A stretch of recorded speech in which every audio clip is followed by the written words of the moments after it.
A very good morning to all of you. Beta, this is your business class. As you know, in our previous video, we are doing chapter number 9. Chapter name is Financial Management. In our previous video, I have discussed with you about the meaning of financial management and objective of financial management, and in our previous video, we have wind up with the decision of financial management. There are 3 decisions. IFD करके आपको याद करवाया था मैंने. IFD means investment, financing and dividend decision. This we have done and completed in our previous video.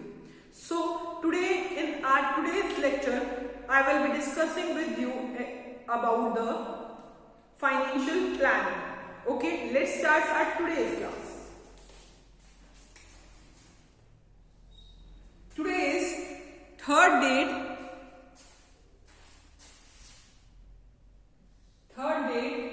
second month 2021, which day? Wednesday. Okay, chapter number 9, financial management.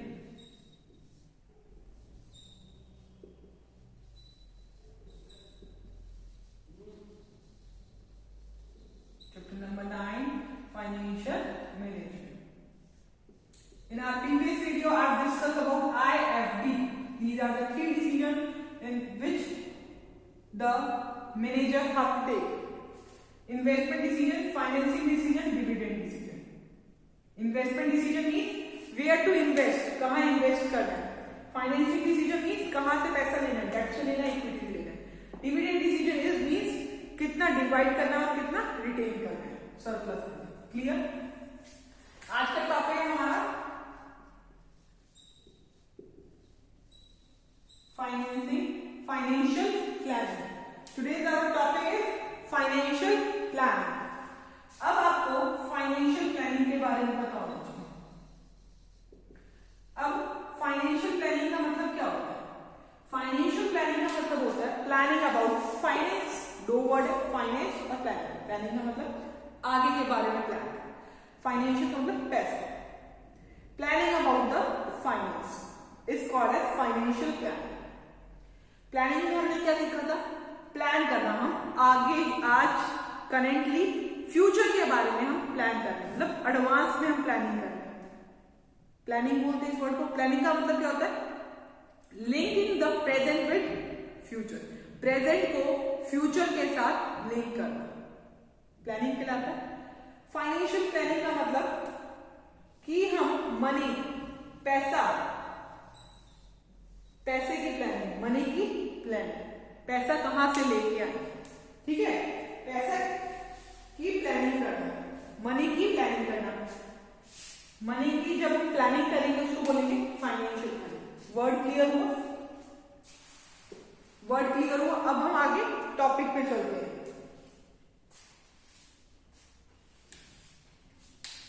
Financial planning means to decide in advance. Financial planning means, it means, let's start, it means deciding in advance. इसका मतलब क्या था? Deciding in advance. Advance में planning का मतलब ही यही होता है कि एडवांस में डिसाइड करना. Financial planning means deciding in advance. क्या डिसाइड करना है एडवांस में? हमें डिसाइड करना है एडवांस में कि हमें कहां पर, how much to spend and on what to spend. How much to spend, क्या एडवांस में डिसाइड करना है कि कितना स्पेंड करें और किस पे स्पेंड करें. इसकी प्लानिंग बना लेनी है. ठीक है, how much to spend and on what to spend. लिखें, how much to spend, how much to spend.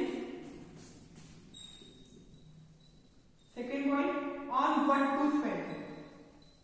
On what to spend. यहां तक क्लियर हुआ?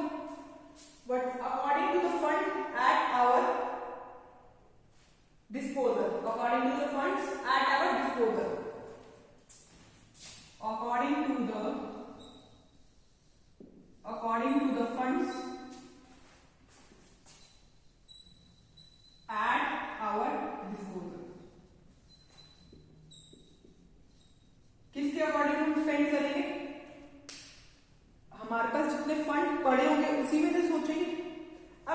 सोचो, अगर प्लानिंग करते हैं, मम्मियां भी प्लानिंग करती है ना, आप लोगों की मम्मी भी प्लान करती होगी, पापा भी प्लान करते होंगे।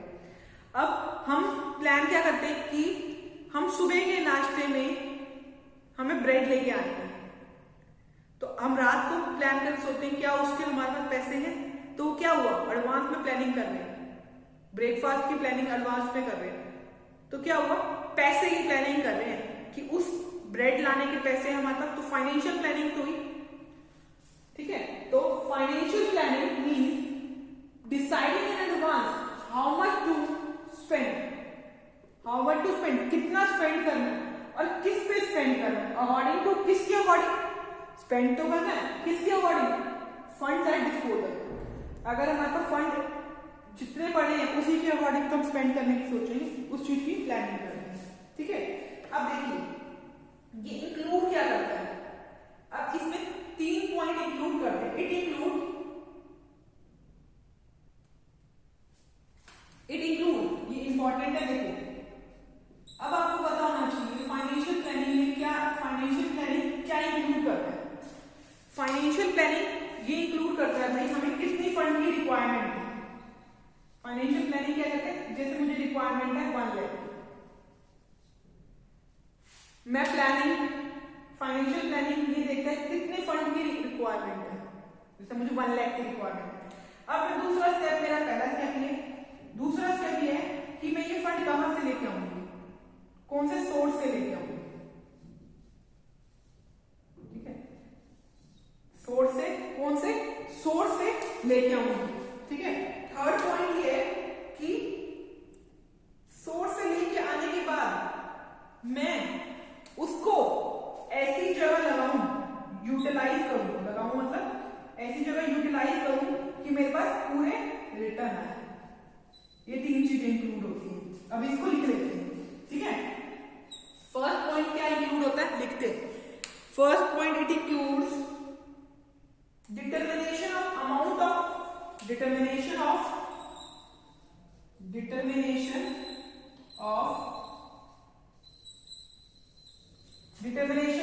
amount of fund required, amount of fund needed, determination of amount of fund needed. जैसे हमने डिटरमाइन कर लिया कि अमाउंट ऑफ फंड मुझे 1 लाख चाहिए, पहला पॉइंट इट इंक्लूड, समझ आ गया। सेकेंड पॉइंट क्या है, determination of sources of fund. अब determination of sources of fund, अब मुझे पता चल गया मुझे 1 लाख की रिक्वायरमेंट है, अब किस सोर्स से लेके आऊं, ये इंक्लूड करता है। थर्ड पॉइंट देखो, थर्ड पॉइंट इंक्लूड करता है डिटर्मिनेशन ऑफ सुटेबल पॉलिसीज। क्या है, determination of suitable policies, determination of suitable policies, कि मैं सोर्स से पैसा ले आई पर अब मुझे ऐसी पॉलिसीज बनानी है, सुटेबल पॉलिसीज बनानी है कि मेरा proper utilization of fund, for proper utilization of fund, for proper utilization of fund, for proper utilization of fund. यहां तक क्लियर। पहला पॉइंट था मुझे डिटरमाइन करनी थी, 3 चीजें इंक्लूड करते हैं। हमने इसमें क्या डिटरमाइन करा, कितना फंड चाहिए, अमाउंट ऑफ फंड नीडेड। फिर मेरे पास फंड की अमाउंट आ गई, मुझे इतना पैसा चाहिए, उसके बाद मैं देखूंगा किस सोर्स पे, फिर उससे रिलेटेड पॉलिसीज बनाऊंगी कि मेरा प्रॉपर यूटिलाइज हो, फंड ऐसी जगह यूटिलाइज हो कि मेरा प्रॉपर रिटर्न आए। ये था फाइनेंशियल प्लानिंग की नीड्स, ये क्या डेफिनेशन है, क्या इंक्लूड करता है। इसके बाद इसके ऑब्जेक्टिव्स और इंपॉर्टेंस पढ़ने वाले, यहां तक आप पढ़ लीजिए, इसके बाद हम ऑब्जेक्टिव्स पढ़ते हैं। क्लियर हो गया। अब देखो, अब हम प्लान कर रहे हैं, आगे के बारे में फाइनेंशियल प्लानिंग कर रहे हैं, मनी की प्लानिंग कर रहे हैं, तो हमारा पहला ऑब्जेक्टिव क्या होता है, हमारा ऑब्जेक्टिव क्या होता है, मेन ऑब्जेक्टिव होता है कि जिस टाइम मुझे पैसे की नीड हो उस टाइम मुझे वो पैसा अवेलेबल हो जाए। फाइनेंशियल प्लानिंग का पहला ऑब्जेक्टिव होता है। लिखते हैं साथ साथ, फिर पढ़ाते जाते हैं आपको। Objectives of financial planning,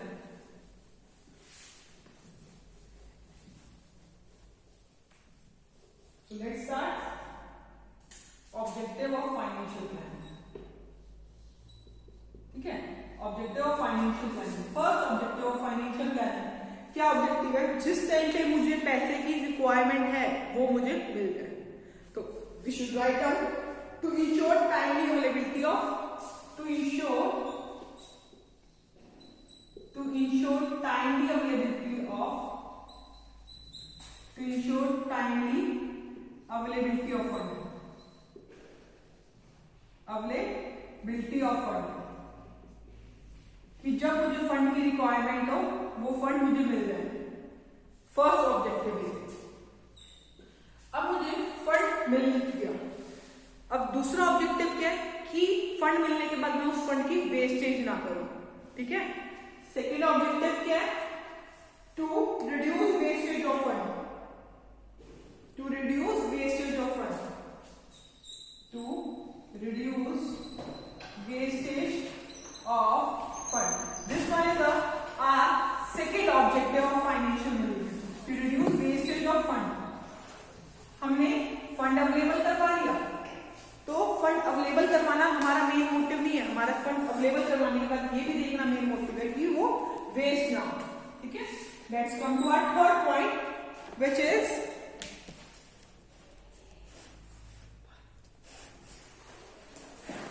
cover both short and long term finance. अब हमें फाइनेंस, ये तो नहीं है शॉर्ट फाइनेंस चाहिए, थोड़ा सा चाहिए नहीं ना, शॉर्ट हमें इसमें ऑब्जेक्टिव में क्या है, कवर करेगा both short and long term finance, दोनों तरीके के फाइनेंस कवर करना चाहिए। यहां तक क्लियर हो गया बच्चा?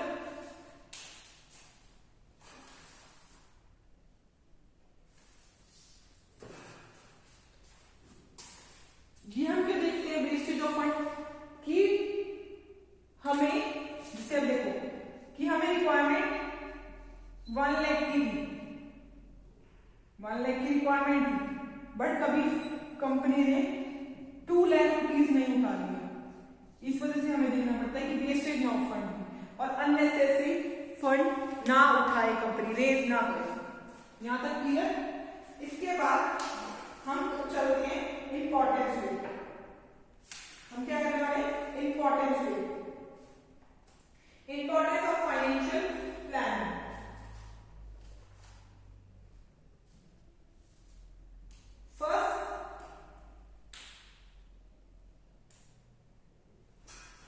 देखो, अगर हम प्लानिंग कर रहे हैं तो अगर आगे फ्यूचर में कोई भी प्रॉब्लम आई तो हम उसको फेस कर पाएंगे।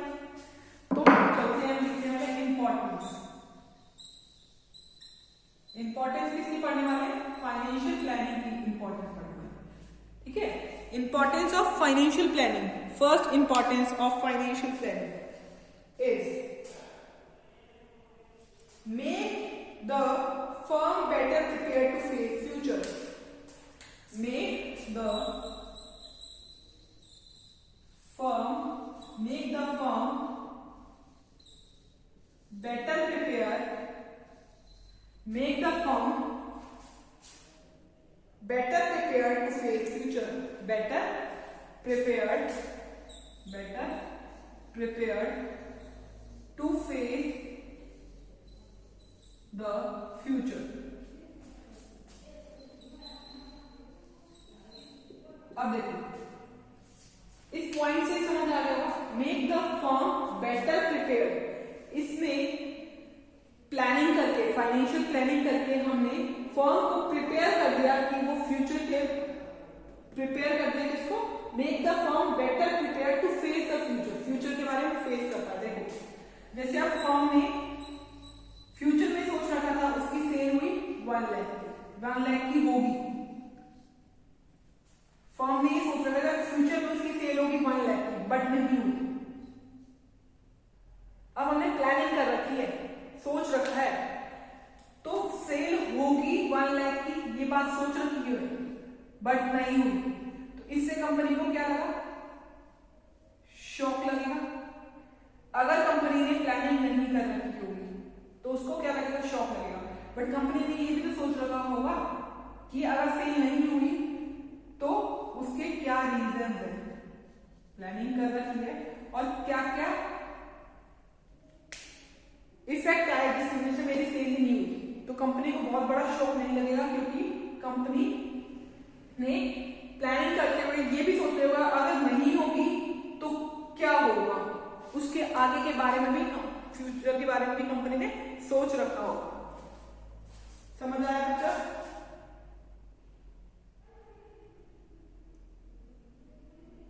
अब देखिए,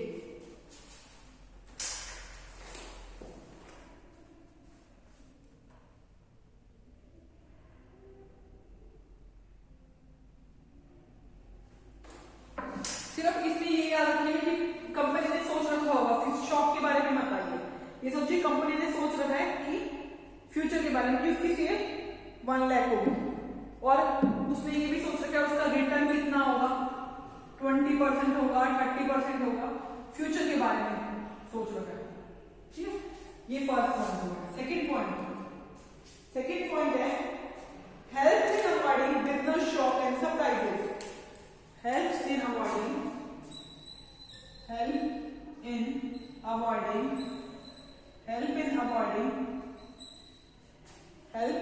avoid क्या करेंगे, शॉक्स अवॉइड करेंगे। Helps in avoiding business shocks and surprises। Business में जो भी शॉक लगते हैं और सरप्राइजेस लगते हैं, लगते हैं। Help in avoiding business shock and surprises. इसको फेस करने के लिए भी हमने प्लानिंग कर रखी है।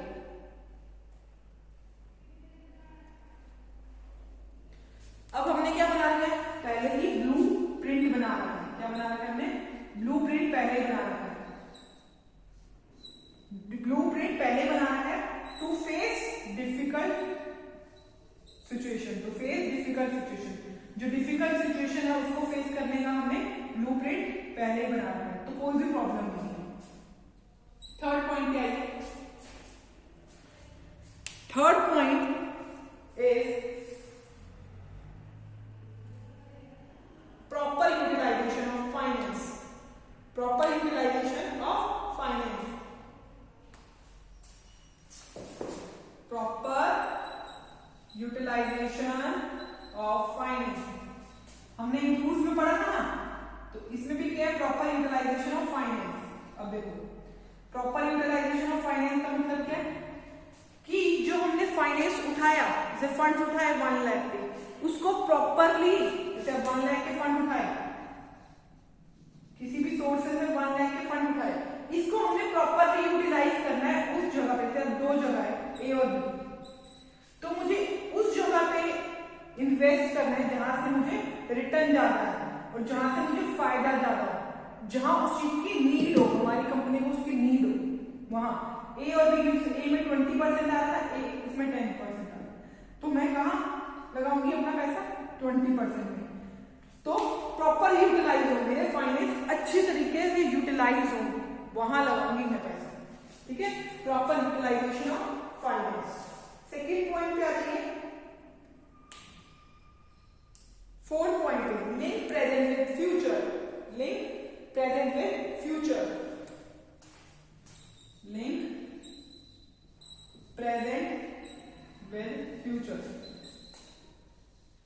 अब यहां समझिए, अब आपको पता है प्लानिंग का मतलब क्या होता है। प्लानिंग का मतलब आगे के बारे में प्लान करना, डिसाइड इन एडवांस। तो प्रेजेंट को फ्यूचर के साथ भी तो हम लिंक कर रहे हैं, तो link present with future.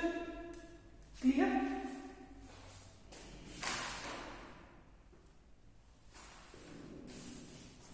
Present को, जैसे आज हमें सोच रहे हैं सेल आज की, हम इस बार की हमारी अब करेंटली प्रेजेंट की सेल है 1 लाख, तो हम सोच रहे हैं फ्यूचर की सेल होगी मेरी 2 लाख, तो लिंक कर रहे हैं प्रेजेंट को फ्यूचर के साथ।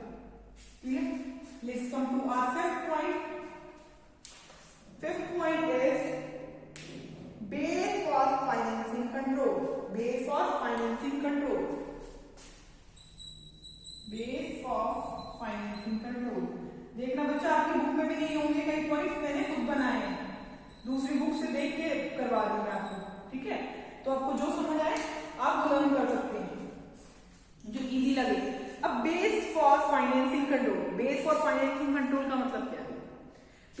क्या करा आपने, प्लान करा आपने दिमाग में, क्या करा, प्लान करा।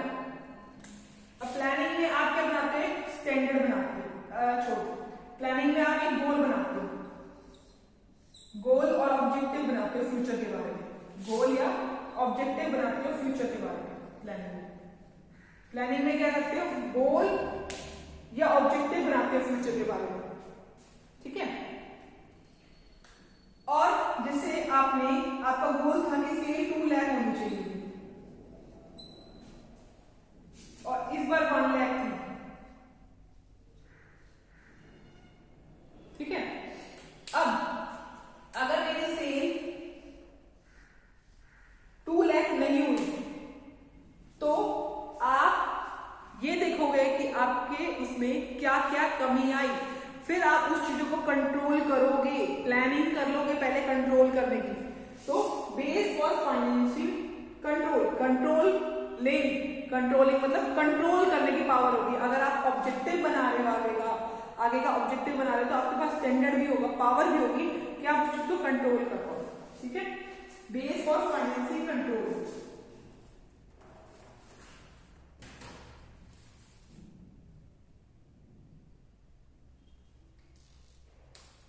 6 point is coordinating various function.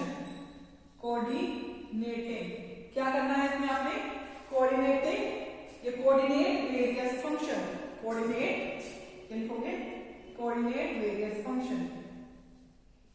देखो कोऑर्डिनेट वेरियस फंक्शन का मतलब जैसे प्रोडक्शन, जैसे कि कोऑर्डिनेट वेरियस फंक्शन लिखेगा प्रोडक्शन, सेल्स, ये जो सारे फंक्शंस होते हैं ना, इनको हम क्या करते हैं, कोऑर्डिनेट कर देते हैं। कैसे कोऑर्डिनेट करते हैं, बाय प्रोवाइडिंग पॉलिसीज बनाते हैं।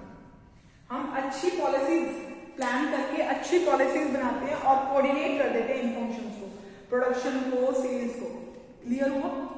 This was the 6th point. ये आपका कौन सा पॉइंट था, 6th पॉइंट था, ठीक है।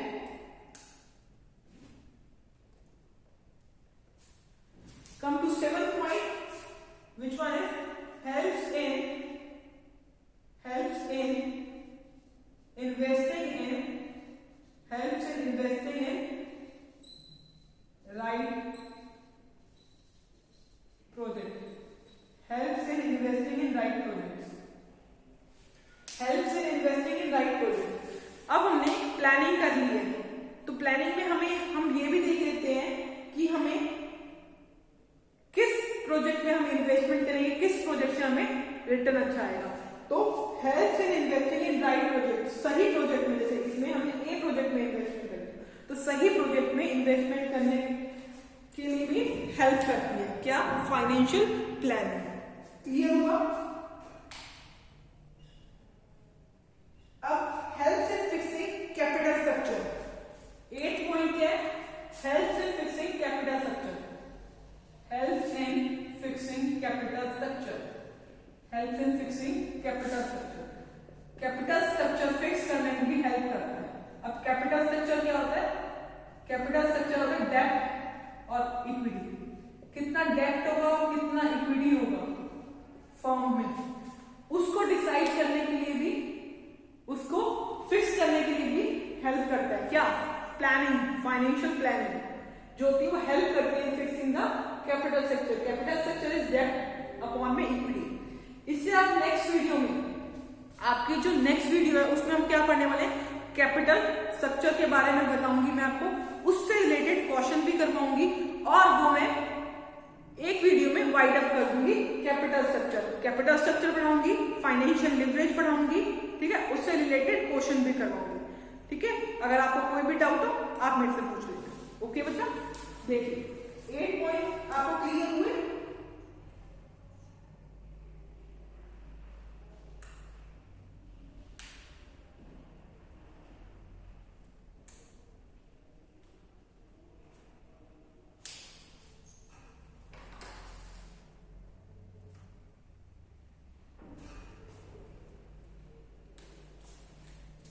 Ninth point is link between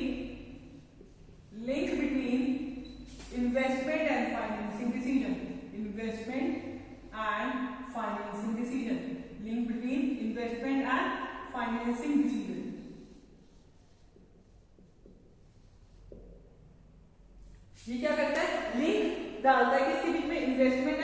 financial decision. ठीक है, it provides a link between the investment and financing decision on continuous basis। Clear हो गया बच्चा?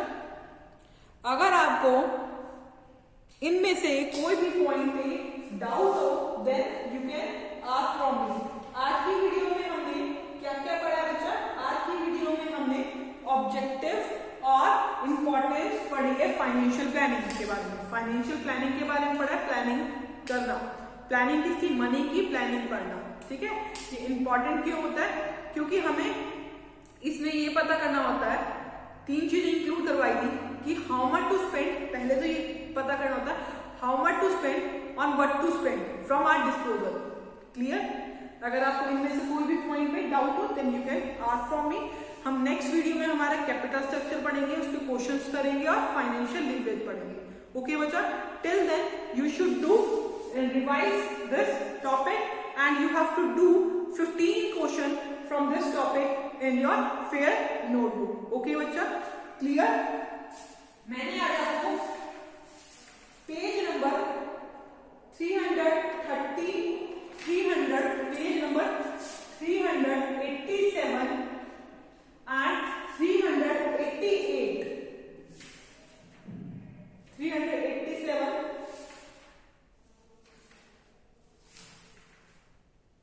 388, 388 और 389, ये तीनों पेज मैंने आज आपको पढ़ा दिए। ओके बच्चा, clear? Okay, thank you very much.